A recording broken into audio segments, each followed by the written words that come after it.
Entonces vamos a hablar brevemente acerca de la edad de la Tierra. Si hay un tema que es muy controversial en nuestros días, sería la edad de la Tierra, especialmente cuando se trata de cómo responde la Iglesia a esa pregunta.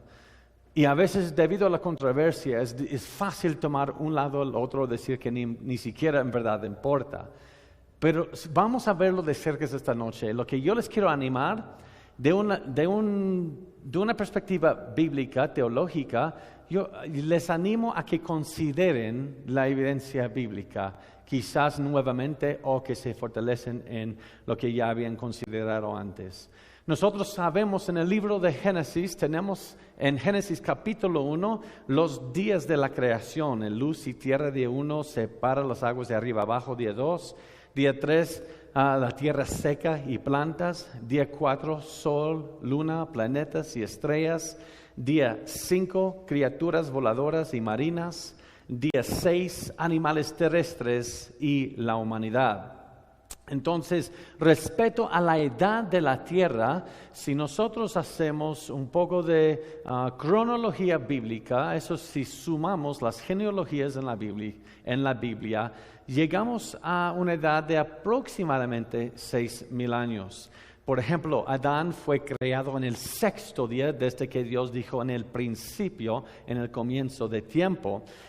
Entonces el universo tenía 5 días cumplidos para el tiempo que fue creado Adán. Adán, con genealogías hasta Abraham, son alrededor de 2,000 años, y de Abraham hasta hoy alrededor de 4,000 años, fácilmente se suma 6,000. Y eso es lo que creía la mayoría de la iglesia. La gran mayoría de la iglesia, así lo entendían. Pero en el siglo XIX, una idea salió cuando varios geólogos salieron de la perspectiva bíblica.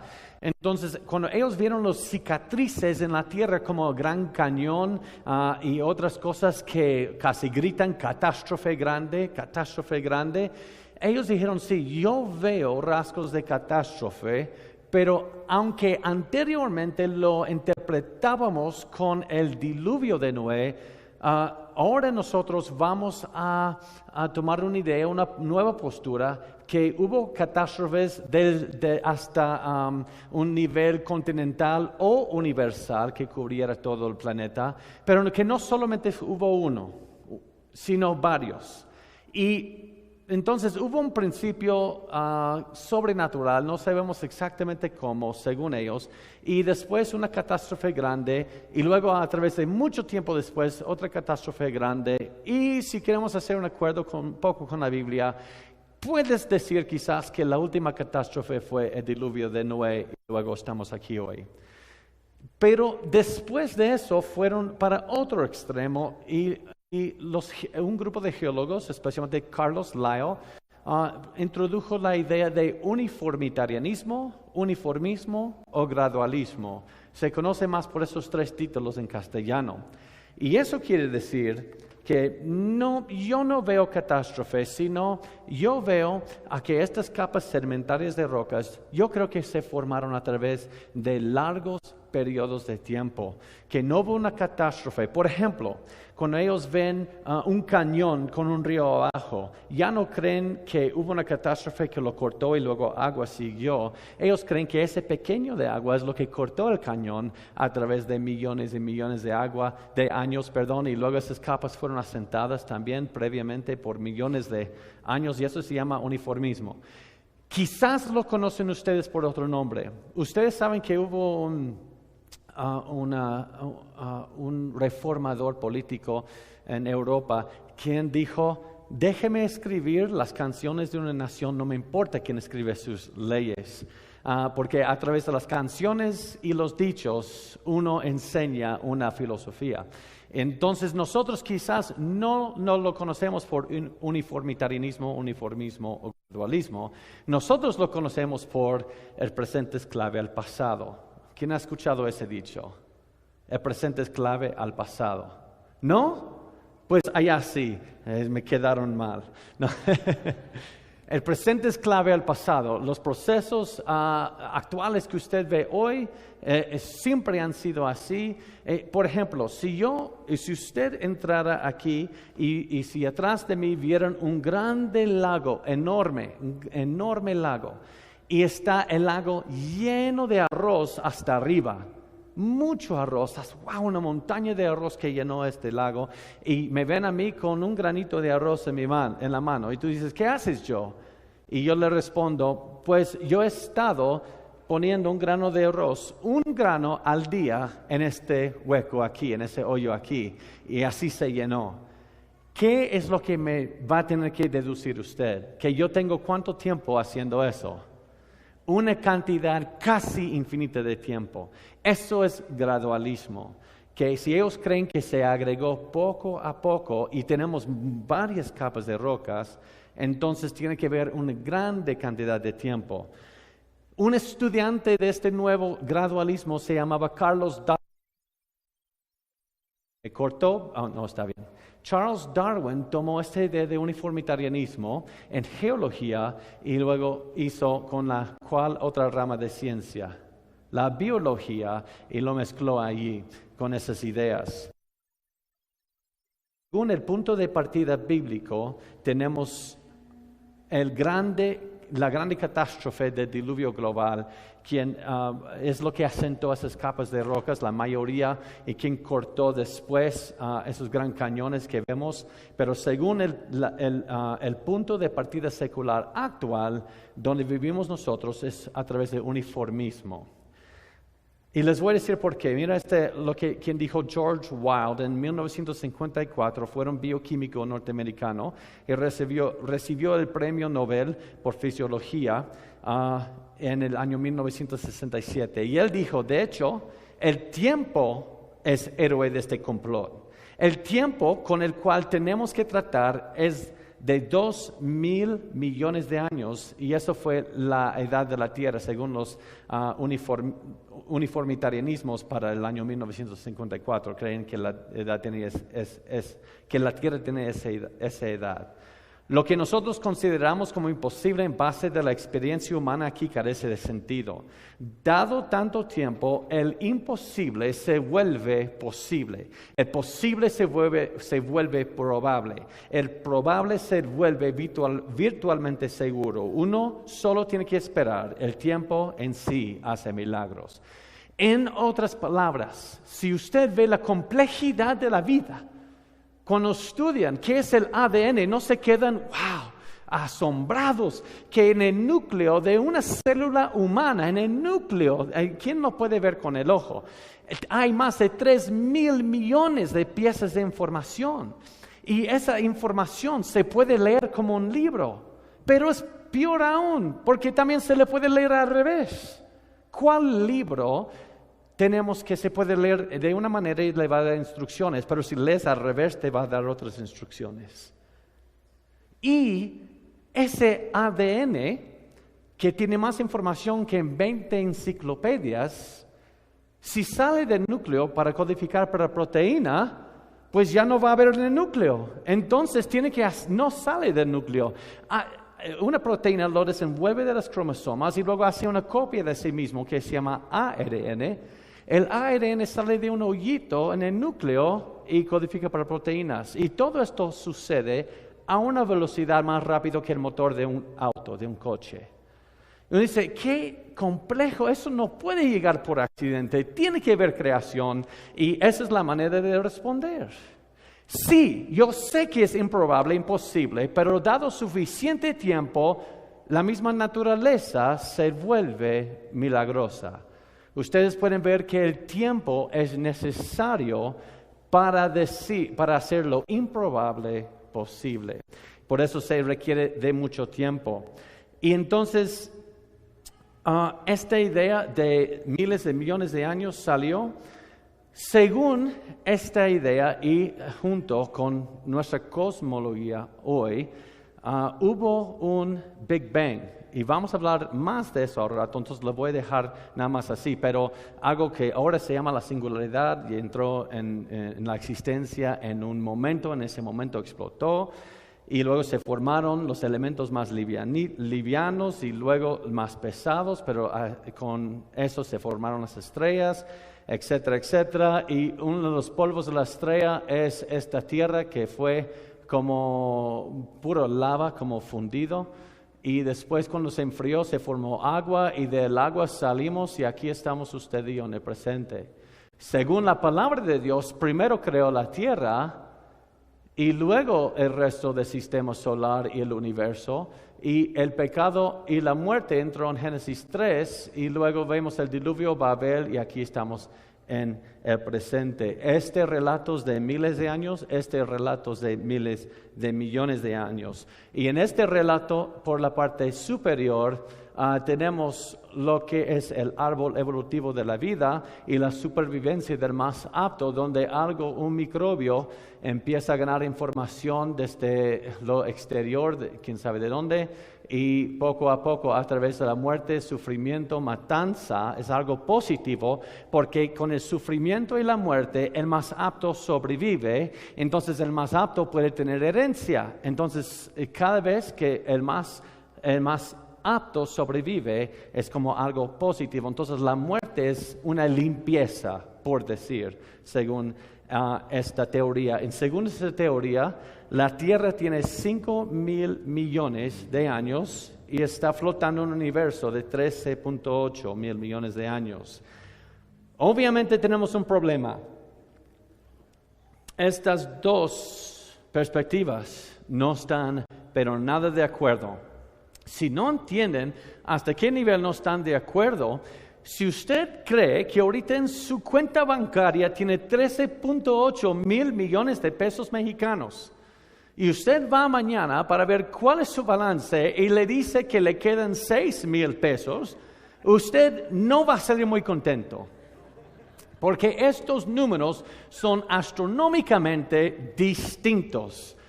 6,000 a 13,8 mil millones de años son dos números muy distintos. Entonces, hace 2 siglos, algunos científicos seculares, especialmente de la geología, empezaron a ver a la iglesia, las doctrinas de la iglesia, y dijeron: estas capas de rocas demuestran que la Tierra tiene miles de años, o miles de millones de años, o millones de años. Y los teólogos de ese día no supieron qué hacer con eso. Y dijeron: aceptaremos los millones de años y los vamos a encajar a la Biblia de una forma u otra. Entonces, y claro, esta charla, la primera es más teológica. Llegaremos a otros después. Pero en el lado teológico, el cual ni siquiera se debe separar. Porque la verdad es la verdad. Pero hay 2 libros que tengo aquí enfrente de ustedes en este dibujo. Uno es la palabra de Dios. Según la palabra de Dios, Dios es la autoridad en todos aspectos. Él enseña la creación, caída y diluvio. En otras palabras, una creación reciente y catastrofismo, pero una catástrofe grande. Y según la teoría evolutiva, el hombre es la autoridad y hubo un Big Bang, millones de años, y la evolución. Uno en vez enseña creacionismo o cristianismo, y el otro humanismo. Entonces, siempre que intentamos hacer que vayan de acuerdo, pueden imaginar cuál de esos dos sale modificado siempre. Siempre lo que sale modificada es la palabra de Dios, no la teoría evolutiva, porque nosotros somos hijos del racionalismo. De una época en tiempo donde ya no estimamos la autoridad de la palabra de Dios, sino el racionalismo del hombre, siempre lo ponemos encima de la palabra de Dios. Proverbios 35:6 dice: toda palabra de Dios es limpia. Él es escudo a los que en él esperan, no añades a sus palabras. Salmo 119:89 dice: para siempre, oh Jehová, permanece tu palabra en los cielos. No se puede modificar, no se puede hacer flexible, no se puede hacer concesiones. Su palabra es limpia y permanece para siempre. Entonces no podemos hacer eso. Sin embargo, les quiero mostrar algunas de las maneras comunes en que los cristianos han intentado a modificar a la palabra de Dios en un intento de reconciliar al uniformitarianismo de nuestros días con cronología bíblica. Les voy a mostrar algunas de las maneras que han inventado para hacerlo. La primera cosa que siempre la gente dice cuando yo digo cronología, genealogía, la gente dice que hay brechas en las genealogías. Varias personas dicen eso, dicen, mira, aunque ves las genealogías aquí, allá está Adán, dicen que no es así, sino que esos son representantes y hay grandes brechas entre las genealogías en la palabra de Dios. Pero lo que les quiero mostrar es en el Nuevo Testamento, en Judas 1:14, dice, profetizó Enoc, séptimo de Adán.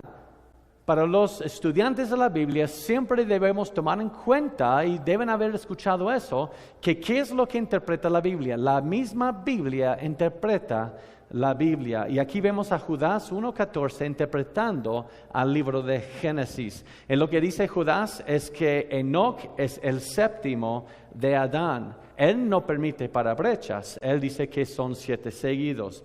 Pero aún así, ¿qué si habrían brechas? Entonces vamos a decir aquí, ¿qué si habrían brechas aquí desde Adán a Cristo, el linaje que va a Cristo a través de José, el linaje que va a María? ¿Cómo vamos a recuperar de miles hasta millones de años con pequeñas brechas entre las genealogías? ¿Dónde vas a poner una brecha aquí de 100,000 millones de años? ¿Quién va a poder saber quién fue hijo a quién después de 100,000 millones de años?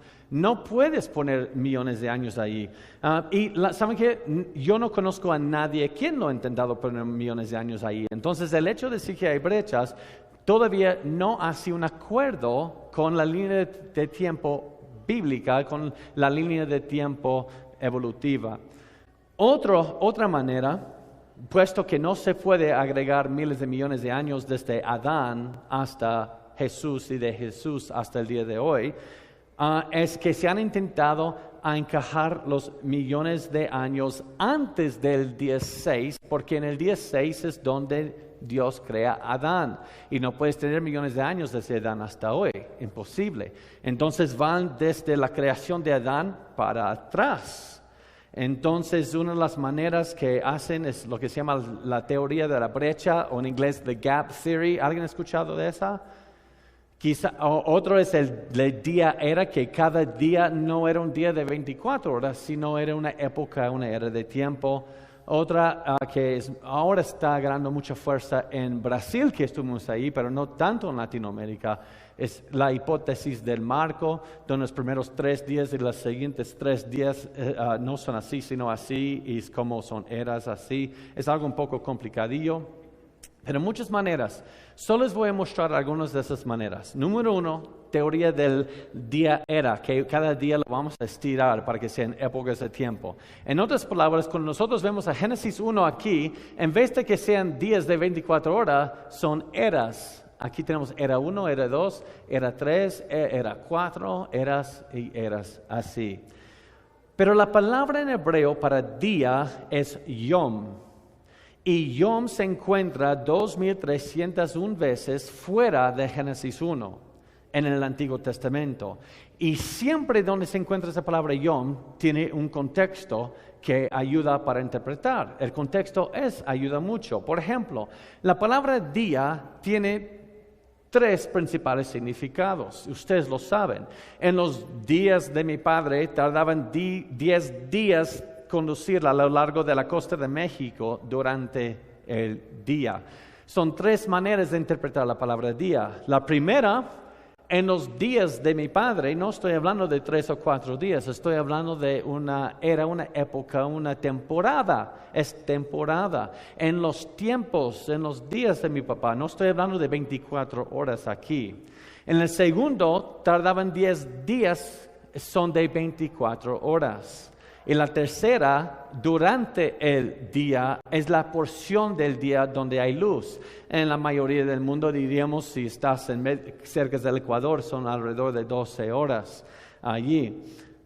Pero si el contexto siempre nos da significado, ¿por qué lo cuestionamos solamente en Génesis? ¿Ustedes se acuerdan de un personaje? ¿Quién marchó alrededor en Jericó por algunos días y luego sonó una trompeta? ¿Quién fue? Josué. En Josué, ¿por cuántos días estuvo caminando alrededor de Jericó?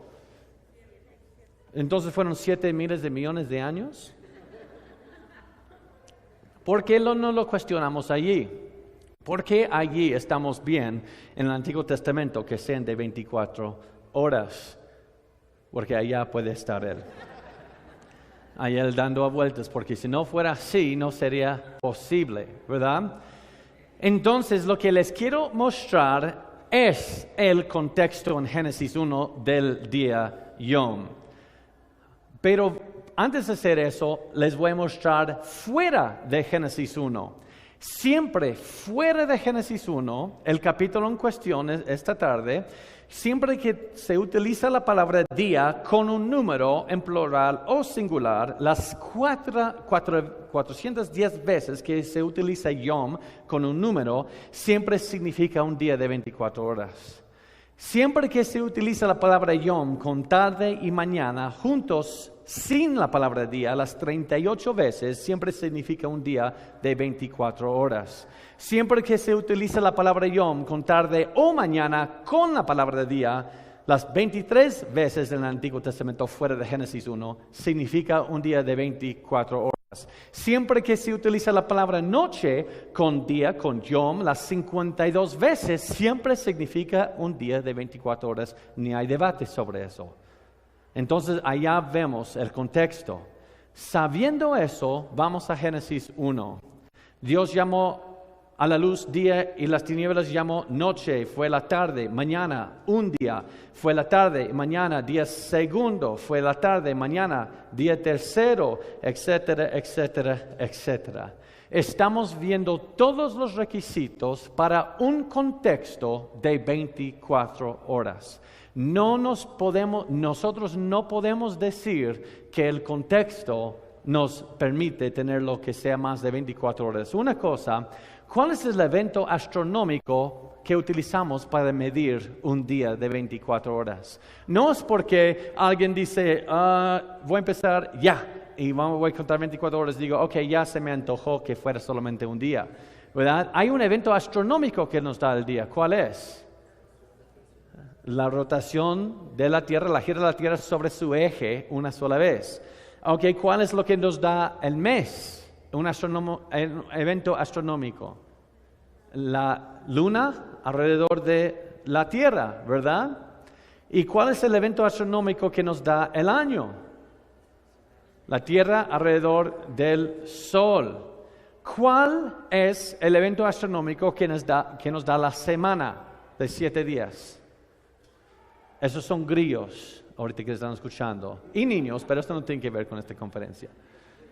Porque ningún evento astronómico nos da la semana, sino Génesis. Incluso Éxodo 20:11, mirando hacia atrás, dice, porque en 6 días hizo Jehová los cielos y la tierra y el mar y todas las cosas que en ellos hay, y reposó en el 7º día. Nosotros podemos ver aquí que mirando los días actuales, como los tenemos de 24 horas, Moisés dice, debido a que Dios creó en 6 días como hoy y reposó en el 7º, la semana será de 7 días. Si eso fueron épocas, el problema con eso es que todavía no hemos llegado al 7º día. Entonces, si son épocas, entonces ustedes no deben tener días de descanso, según la Biblia. Pero siempre que uno dice eso, nunca han escuchado, pero dice la segunda de Pedro que para el Señor un día es como 1000 años. Yo escucho eso varias veces, pero el problema es que no están leyendo todo el versículo. ¿Qué dice el versículo? Y 1000 años como un día. Entonces sería al revés también, porque solo puedo tomar prestado la primera parte del versículo y ignorar la segunda parte. Otra cosa es que aquí no dice que un día es 1000 años. Hay una palabra. ¿Cómo? Eso se llama la falacia del medio no definido. Eso quiere decir, el elefante tiene oídos, Natán tiene oídos, por tanto Natán es un elefante. Solo el hecho porque dos cosas tienen algo en común no los hace iguales en todo. Entonces, cuando dice es como, y está hablando en lenguaje apocalíptico, el lenguaje apocalíptico aquí, hablando del futuro, y está hablando de la paciencia y el plan de Dios que va más allá de nuestro entendimiento. No está hablando de cómo podemos medir un día, porque si fuera así, entonces, si un día es 1000 años, entonces ¿por cuánto tiempo estaba Jonás en el vientre de ese pez? No, señores, 3000 años. Ustedes ven que nosotros no tomemos un día es 1000 años y luego interpretamos al resto del Antiguo Testamento con eso. Si vamos a decir para el Señor un día es 1000 años, entonces siempre que hable de días tiene que ser 1000 años. Entonces Jonás estuvo en el vientre de un pez por 3000 años. Entonces, yo no creo que esta idea de eras o épocas, según las reglas hermenéuticas de la interpretación de la Biblia, podemos utilizar. Entonces, yo los voy a poner otra vez a días de 24 horas. Pero no son todos los que utilizan esta idea de día-era. Ustedes saben que también está la teoría de la brecha. Quizás sí son de 24 horas, pero en medio del primer día, el segundo, versículos 1 y 2 de Génesis, hay una grande brecha de tiempo de millones y millones de años. Allá vamos a encajar a los dinosaurios y otras cosas. Allá vamos a nada más echarlos allí para que ya nos dejen de molestar, quizás algunas personas. Porque siempre dicen, pero dice Génesis 1:1-2, que dice, habla de desordenada y vacía. Y dice la gente, quizás allá es donde Dios cayó Satanás y él hizo desorden en la tierra y luego Dios recreó, envió un diluvio no diluvio de Noé, pero otro diluvio anteriormente. Y algunas personas ponen una brecha antes, algunos allá en la desordenada y vacía, unos después del versículo 2. Y otra idea no tan popular es que ponen una brecha entre capítulos 2 y 3 de Génesis y dicen que Adán y Eva vivieron en el huerto por millones de años y luego después pecaron. Pero el problema con eso es que Dios les dio el orden de multiplicarse y si vivieron por millones de años sin tener hijos, eso habría sido un pecado en sí. Y también, no sé, mi esposa y yo tenemos 6 hijos y si tuviera que esperar millones de años no estuviéramos tan contentos. Pero igual vamos a ver este argumento de desordenada y vacía. Eso es una mal traducción. Esta palabra en hebreo, tohu, no significa desordenado. Significa sin forma y vacía. Entonces es sin forma y vacía. Pero lo que la gente no está tomando en cuenta, están tomando esta parte fuera de contexto. Porque allá también dice y sin luz. Porque eso es importante. Dios nos está listando para decir cómo Él va a hacer su creación. Si lo ve así, la tierra estaba sin forma, sin vida o vacía y sin luz. Entonces, sin forma, sin vida o vacía y sin luz. Y luego usted ve en la semana, Dios pone luz, Dios da forma y luego Dios llena de vida. Ustedes ven esa progresión allí, que Dios dice, tohu y bohu estaba sin forma, vacía y sin luz. Y luego Dios crea la luz, Dios le pone forma o tierra seca y después Dios llena de vida. Eso es lo que se llama exégesis. Exégesis es extraer del texto y eisegesis es tomar una idea exterior a la Biblia como uniformitarianismo y tratar de imponer eso al texto. Y eso es muy indebido aquí. En la próxima charla vamos a entrar más en eso, pero ustedes, ¿quién ha escuchado en su Biblia firmamento? El firmamento, pero eso en verdad es otra mal traducción. Eso viene de la Vulgata Latina, cuando la Iglesia Católica Romana había aceptado la cosmología griega, que creían que había un casco alrededor y el planeta en medio. que era geocéntrico el universo. Y en esta cáscara es el firme, la palabra es decir firme, firmamento, cuando la palabra en verdad es expansión en hebreo, expansión. Pero ellos ya habían tomado eisegesis, las ideas de los griegos, y ellos pusieron esas ideas dentro de la traducción de la Vulgata latina, y por eso dice firmamento, firme, cuando no es, esa palabra es expansión. Pero nada más es un pequeño ejemplo, porque nosotros sabemos con Galileo los problemas que hubo debido a la aceptación previa de la cosmología actual y imponer esa cosmología a la Biblia. Y eso es el próximo charla, pero ese es el peligro de eisegesis. Pero seguimos. También hay evolución teísta. Una idea de que Dios utilizó el Big Bang, y como nosotros acabamos de hablar, y luego en el árbol evolutivo de la vida, a través de la muerte, sufrimiento, los más aptos sobrevivieron. Y al final, en este árbol, llegamos a unas ramas donde unos seres simiescos, Australopithecus, eso quiere decir simio sureño, empezaron unas ramas a ir por unas direcciones y de allá salieron las diferentes razas, supuestamente, que teníamos hoy. Y en esta dirección, esos simiescos donde tenemos en común, o seres simiescos, se hicieron los simios modernos. Entonces, si uno retrocede, aquí donde estoy yo y aquí donde está el gorila, si retrocedemos en tiempo en el árbol evolutivo de la vida, en un tiempo vamos a cruzar caminos. Él y yo somos hermanos de alguna forma, aunque como uno a veces, no creo que somos parientes. Pero en esa idea creen que un microbio se hizo Michelangelo aquí a través de millones de años de tiempo. Pero el problema bíblico, ayer hablamos de problemas científicos con eso, perdón si nos pudieron estar. Lo que quiero mostrarles es algunos problemas bíblicos con eso. Porque algunos teólogos, algunas personas en la iglesia incluso dicen, quizás Dios utilizó a estos procesos y luego con unos homínidos, que eran anatómicamente iguales que los humanos, Él ya puso para entonces su imagen sobre ellos y aquí estamos usted y yo hoy en día. Un problema muy, muy obvio con eso es, para hacer eso tengo que hacer una línea de tiempo, entonces perdón, con la cámara me va a tener que seguir. Vamos a hacer una línea de tiempo desde aquí hasta allá. Si eso es el principio, hace 13.8 mil millones de años aquí, y si allá es el presente hasta aquí, esos son 13.8 mil millones de años, ¿verdad?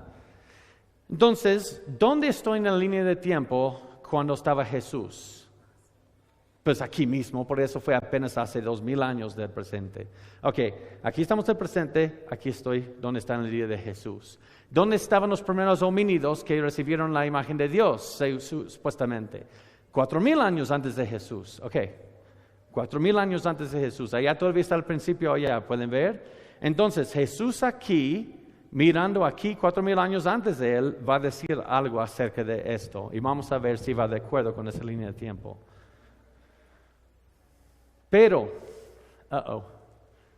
desde al principio de la creación, varón y hembra los creó Dios. Si Dios utilizó la evolución, el Hijo no lo supo. Pero cuando yo voy a Hebreos 1, cuando yo voy a Colosenses 1, cuando yo voy a Juan 1, yo veo que el mismo creador del universo es el Hijo. Entonces, ¿cómo es que se le olvidó cómo lo hizo? Es imposible. Eso es bíblicamente irreconciliable y no se puede reconciliar esos dos puntos. Si dice esto Jesús, no puedes tener apenas hace 4000 años de Él que Dios hizo varón y hembra, puso su imagen en algunos homínidos y eso es después de 13 cuántos miles de millones de años. No tiene sentido. Otra cosa también, si Dios puso su imagen sobre unos homínidos, hay otro problema muy breve. Según la Biblia, Dios creó al hombre. Usted puede ver en el texto. Y luego Dios le sopló el aliento de vida y se volvió en un ser viviente, un alma viviente, si usted ve cuál es la interpretación que utiliza. Esa palabra en hebreo es nefesh chaya.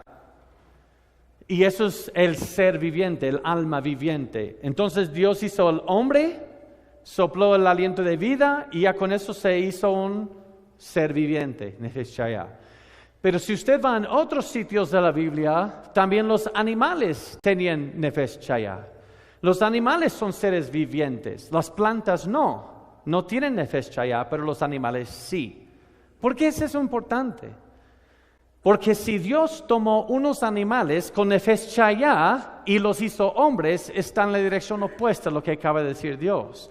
Porque también en el 1 de Corintios dice lo mismo, pero en la evolución teísta, Dios tomó un ser viviente con Nefesh Chaya y le sopló el aliento de vida, porque ellos ya pusieron ese día aquí, y luego se hizo un hombre. Entonces, nosotros hoy que no estuvimos ahí, estamos diciendo que Dios se equivocó en su misma palabra en orden. Y eso también está muy mal, eso es error. Hay muchas otras maneras que han llegado a la iglesia para tratar de hacer esos acuerdos. Y lo que les quiero decir esta tarde es que todos esos atacan a la autoridad de la palabra de Dios, pero no solamente la autoridad de la palabra de Dios, pero también el carácter de Dios. Y con eso voy a terminar esta charla para mostrarles cómo yo creo, cómo yo quiero al menos darles la evidencia y bíblica para que vean que eso pone el mismo carácter de Dios en juego. Pero primero, porque muchos cristianos o líderes cristianos no creen en los días de Génesis 1, que son días literales de 24 horas. Y se debe a eso, que el uniformitarianismo entró muy fuerte y tuvo mucha influencia en la iglesia para hacer que cambien las doctrinas. Pero lo que no están tomando en cuenta es otro evento. Si todas esas capas de rocas fueron asentadas lentamente a través de millones de años, entonces, ¿dónde están los rastros del diluvio? ¿Fue un diluvio que no dejó ninguna sola huella? ¿Ninguna sola firma autógrafa? ¿Ni nada dejó? Porque ni están tomando en cuenta que habría hecho un diluvio global. Y nosotros sabemos que fue un diluvio que cubrió todo el planeta. Porque dice la palabra de Dios, y todos los montes altos debajo de los cielos fueron cubiertos. Algunas personas, para no tener que hacer un acuerdo entre el diluvio, porque no va de acuerdo con el uniformitarianismo, han dicho que fue un diluvio local. Pero si está por encima de las montañas más altas, y si las montañas más altas están en una sola área, ¿por qué el agua para abajo? Y ustedes se acuerdan, si fue un diluvio global, si no fue un diluvio global, solamente local, tenemos un problema aún más grave. ¿Y cuál es? Dios prometió jamás destruir el mundo de esa manera otra vez. Y desde entonces, ¿cuántas inundaciones locales ha habido? Entonces Dios hubiera no cumplido con sus promesas. Entonces, en todas estas teorías, hipótesis, hay un factor en común. Y esa es la parte más importante de todo. Tienen en común que hubo millones de años de dolor, muerte, matanza, espinos, enfermedad, lucha, sufrimiento, extinción, antes de la caída del hombre. Y allá es donde está el carácter de Dios en juego. Miren lo que dice este teólogo, Patul Pun. Es aparente que el entendimiento más franco del registro en Génesis, sin tomar en cuenta las consideraciones hermenéuticas sugeridas por la ciencia, es que Dios creó los cielos y la tierra en 6 días solares, que el hombre fue creado en el 6º día y que la muerte y el caos entró al mundo después de la caída de Adán y Eva. Pero él dice, sin tomar en cuenta la ciencia.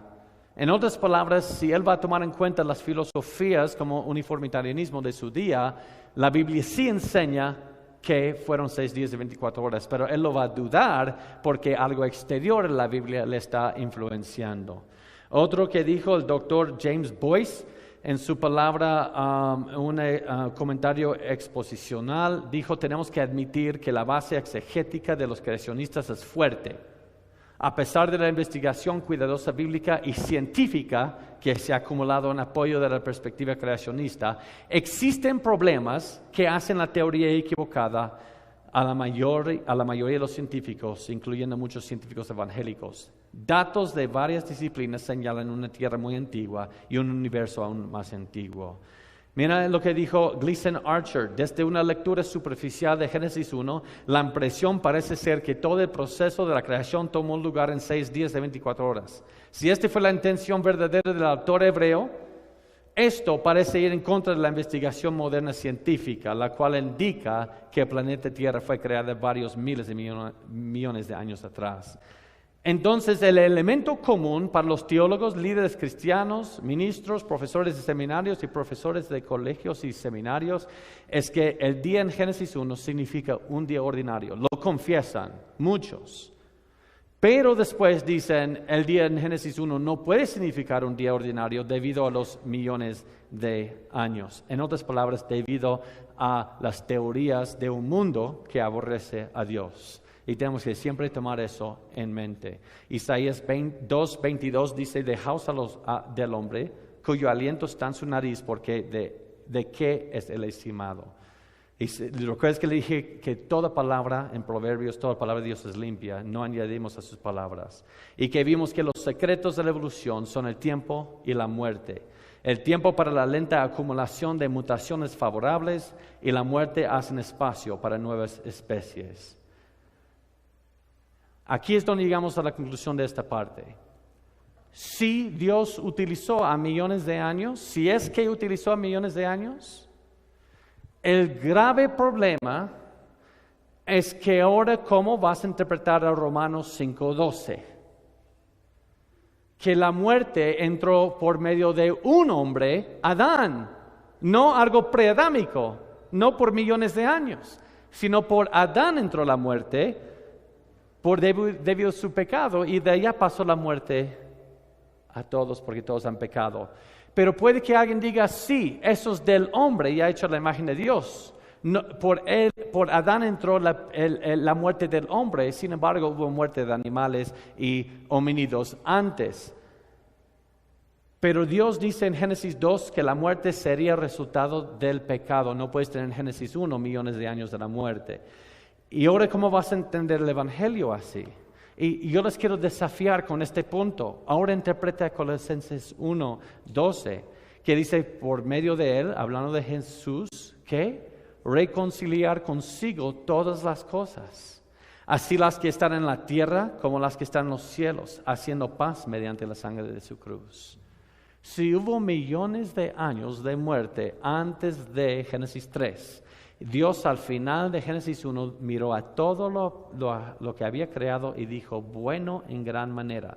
Si Dios va a reconciliar todo otra vez como estaba allí en Génesis 1, entonces lo va a reconciliar nuevamente a la muerte y al sufrimiento por millones de años. Tenemos que tener una creación perfecta sin muerte para tener nuevos cielos y nueva tierra perfectos y eternos y perfectos. Según la palabra de Dios, las acciones del hombre trajo el pecado. Según las teorías que tenemos hoy, muchas a través de millones de años de la muerte, eso, la supervivencia más apto, hizo al hombre más y más perfecto y apto, por decir. Y también mira estos fósiles, un gato sable mordiendo el hueso del brazo de otro gato sable, un pez comiendo otro pez. Si esos fósiles fueron asentadas lentamente a través de millones de años en Génesis 1, ¿cómo vamos a tener Génesis 1, 29 a 30? Que dice que todos eran más o menos, se puede decir, vegetarianos antes de la caída. Ahora Dios se ha equivocado. Por eso les dije que eso pone el carácter de Dios en juego. No fue hasta después del diluvio que Dios permitió al hombre comer carne.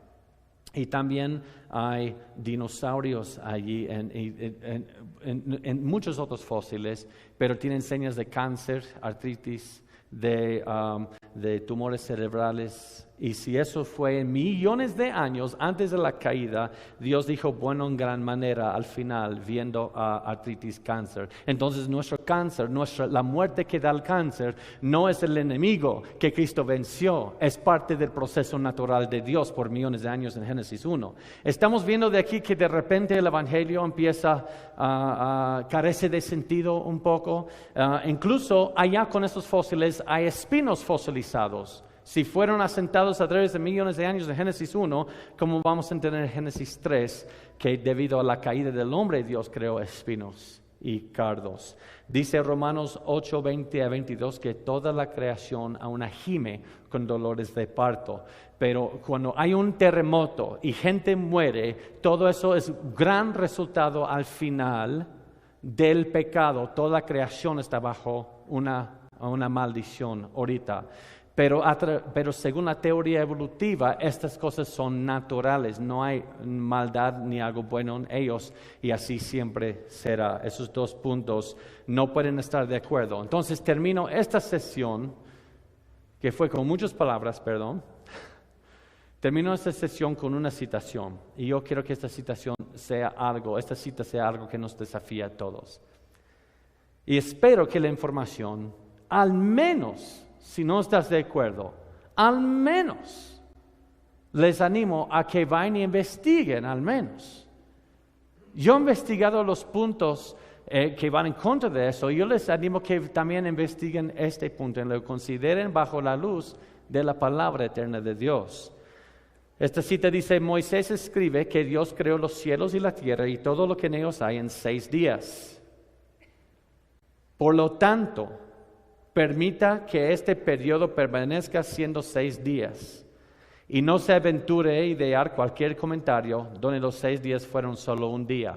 Voy a tener una pausa ahí.